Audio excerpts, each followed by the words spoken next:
Hello everyone. आज मैं इस वीडियो में the story of my experiments with truth, जो कि महात्मा गांधी की ऑटोबायोग्राफी है, जिसका हिंदी अनुवाद मंजुला डोभाल जी ने किया है, इसके भाग 1 के 22वें अध्याय, जिसका नाम है नारायण हेमचंद, इसका मैं वर्णन करने जा रही हूँ। इससे पहले के 21 अध्याय मैंने अपने चैनल पे डाल रखे हैं। अगर आप सब सुनना चाहें तो जाकर सुन सकते हैं। और अगर आपको मेरी वीडियो अच्छी लगती है, प्लीज़ लाइक एंड सब्सक्राइब। आइए शुरू करते हैं। इन्हीं दिनों नारायण हेमचंद इंग्लैंड आए। मैंने एक लेखक के तौर पर उनका नाम सुना था। हम नेशनल इंडियन एसोसिएशन के मिस मैनिंग के घर पर मिले थे। मिस मैनिंग को पता था कि मैं समाज में जल्दी नहीं घुल मिल पाता हूँ। जब मैं उनके घर जाता था तब मैं अपना मुंह बंद करके बैठा रहता था। मैं कभी भी नहीं बोलता जब तक कि मुझसे ना बुलवाया जाए। उन्होंने मेरा परिचय नारायण हेमचंद से करवाया। उन्हें अंग्रेजी नहीं आती थी। उनकी पोशाक अजीब सी, एक बेढंगी पैंट, एक सलवटों से भरा गंदा भूरा कोट जो पारसी तरीके से सिला हुआ था, कोई कॉलर या गले की टाई नहीं, और तुड़ी मुड़ी ऊनी टोपी। उन्होंने लंबी दाढ़ी रखी हुई थी। वे दुबले पतले और छोटे कद के थे। उनके गोल चेहरे पर चेचक के दाग थे और नाक को ना तो चपटी और ना तीखी कहा जा सकता है। वे लगातार अपनी दाढ़ी पर हाथ फेर रहे थे। इतनी फैशनेबल सोसाइटी में इतना अजीब सा चेहरा और पोशाक अलग से नजर आ रही थी। मैंने उनसे कहा, मैंने आपके बारे में बहुत कुछ सुना हुआ है। मैंने आपके कुछ लेख भी पढ़े हैं। मुझे बहुत प्रसन्नता होगी यदि आप मेरे घर आएंगे। नारायण हेमचंद्र की आवाज़ कर्कश थी। मुस्कुराते हुए उन्होंने जवाब दिया, जरूर। तुम कहाँ रहते हो? स्टोर स्ट्रीट में। तब तो हम पड़ोसी हैं। मैं अंग्रेजी सीखना चाहता हूँ। क्या तुम मुझे सिखाओ? मुझे आपको अंग्रेजी सिखाने में बहुत खुशी होगी यदि मैं सिखा सका। मैं अपनी तरफ से पूरी कोशिश करूँगा। यदि आप चाहें तो मैं आपके घर आ सकता हूँ। पुस्तिका भी लाऊंगा। इस प्रकार हमने समय तय किया और जल्द ही हम घनिष्ठ मित्र बन गए। नारायण हेमचंद व्याकरण में कमजोर थे। उनके लिए घोड़ा एक क्रिया थी और दौड़ना एक संज्ञा। मुझे इस तरह के कई हंसने वाले उदाहरण याद हैं, लेकिन उन्हें अपनी इस कमी से कोई परेशानी नहीं थी। मेरे व्याकरण ज्ञान का उन पर कोई प्रभाव नहीं पड़ा। निश्चित रूप से वे अपनी इस कमी से शर्मिंदा नहीं थे। पूरी बेपरवाही के साथ उन्होंने कहा, मैं कभी स्कूल नहीं गया। मुझे कभी अपने विचारों को व्यक्त करने के लिए व्याकरण की आवश्यकता नहीं पड़ी।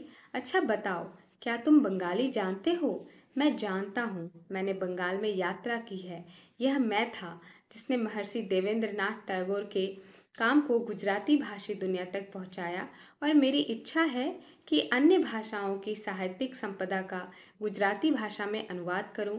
लेकिन जो कुछ मैंने बिना किसी व्याकरण के हासिल किया है, उससे मैं पूरी तरह से संतुष्ट हूँ। मैं मराठी, हिंदी और बंगाली भाषा जानता हूँ, और अब मैंने अंग्रेजी भाषा को भी जानना शुरू कर दिया है। मैं इसकी प्रचुर शब्दावली सीखना चाहता हूँ। और क्या तुम सोचते हो मेरी महत्वाकांक्षाएं यहाँ खत्म हो जाएगी? कोई डर नहीं। मैं फ्रांस जाना चाहता हूँ और फ्रेंच सीखना चाहता हूँ। मुझे बताया गया है कि उस भाषा की विशाल साहित्यिक रचनाएं हैं। मैं जर्मनी भी जाऊंगा और संभव हुआ तो जर्मन भाषा भी सीखूंगा। इस प्रकार वे अनवरत बोलते रहे। उनकी विभिन्न भाषाओं को सीखने और विदेश घूमने की प्रबल महत्वाकांक्षाएं थी। तब फिर आप अमेरिका जाएंगे? निश्चित रूप से। मैं बिना नई दुनिया को देखे भारत वापस कैसे लौट सकता हूँ? लेकिन उसके लिए अपार धन का प्रबंध कैसे करेंगे? मुझे पैसों की क्या जरूरत है? मैं तुम्हारी तरह फैशनेबल नहीं हूँ। बहुत कम खाना और कम कपड़े मेरे लिए काफ़ी हैं, और इसके लिए जो कुछ मुझे बहुत आय मुझे अपनी किताबों से मिलती है और मेरे दोस्त देंगे, वह काफ़ी है। मैं हमेशा तृतीय श्रेणी में यात्रा करता हूँ। अमेरिका जाते हुए मैं जहाज के डेक पर बैठकर जाऊंगा। नारायण हेमचंद्र की अपनी ही तरह की सादगी थी, और उनकी सफाई भी उनके समान ही थी। वे एकदम भी अभिमानी नहीं थे। केवल उन्हें अपने अच्छे लेखन पर गर्व था। हम रोज मिलते थे। हम दोनों के विचारों और कार्यों में काफ़ी समानता थी। हम दोनों शाकाहारी थे। हम अक्सर खाना साथ साथ खाते। यह वह समय था जब मैं 17 सीलिंग से एक हफ्ता चलाता था और मैं खुद खाना बनाता था।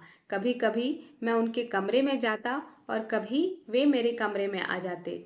मैं अंग्रेज पद्धति से खाना बनाता था, लेकिन उन्हें केवल भारतीय तरीके से बनाना और खाना पसंद आता था। एक बार उन्होंने कहीं से मूंग दाल खोज निकाला और मेरे लिए बनाकर मेरे घर लाए।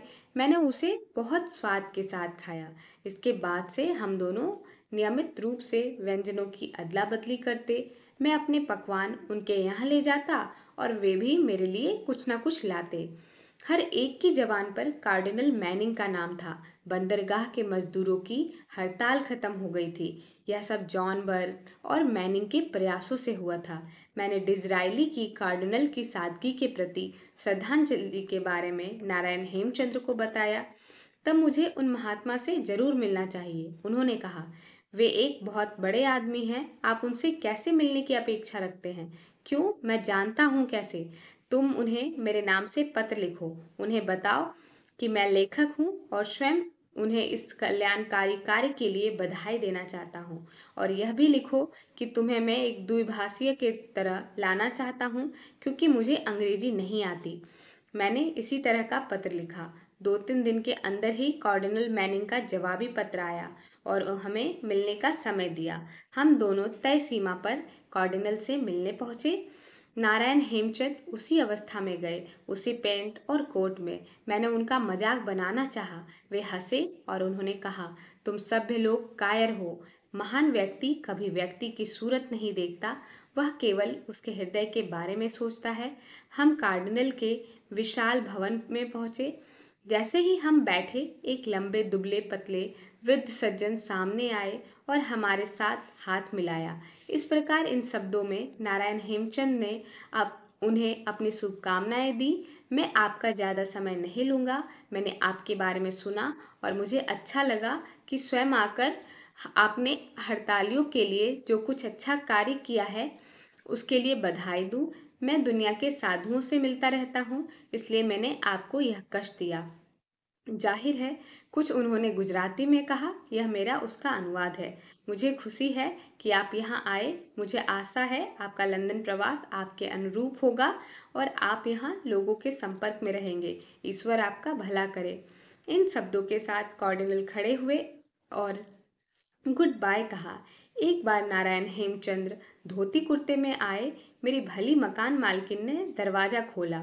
मेरे पास डर के मारे दौड़ती हुई आई। यह एक नई मकान मालकिन थी जो नारायण हेमचंद्र को नहीं जानती थी। उसने कहा, एक पागल सा आदमी आपसे मिलना चाहता है। मैं दरवाजे पर गया और आश्चर्य से नारायण हेमचंद्र को देखा। मैं भौचक्का था। उन्होंने चेहरे पर कोई सिकन नहीं थी। वे मुस्कुरा रहे थे। क्या सड़क के बच्चों ने उनकी खिंचाई नहीं की? हाँ, वे उनके पीछे दौड़े थे, जिसका उन्हें बुरा नहीं लगा। फिर वे शांत हो गए। लंदन में कुछ महीने रुकने के बाद नारायण हेमचंद पेरिस चले गए। उन्होंने फ्रेंच भाषा सीखनी शुरू की और फ्रेंच किताबों का अनुवाद करने लगे। मैं अच्छी खासी फ्रेंच भाषा जानता था। मैंने उनका अनुवाद पढ़ा जो उन्होंने मुझे भेजा था। यह अनुवाद नहीं बल्कि सार था। आखिर में उन्होंने अमेरिका जाने का निर्णय लिया। उन्हें बहुत मुश्किल से जहाज के डेक का टिकट मिला। अमेरिका में निवास के दौरान उन्हें अश्लील ढंग के पहनावे के लिए सजा भी दी गई, क्योंकि एक बार वे धोती कुर्ते में बाहर गए। मुझे याद है बाद में उन्हें छोड़ दिया गया था।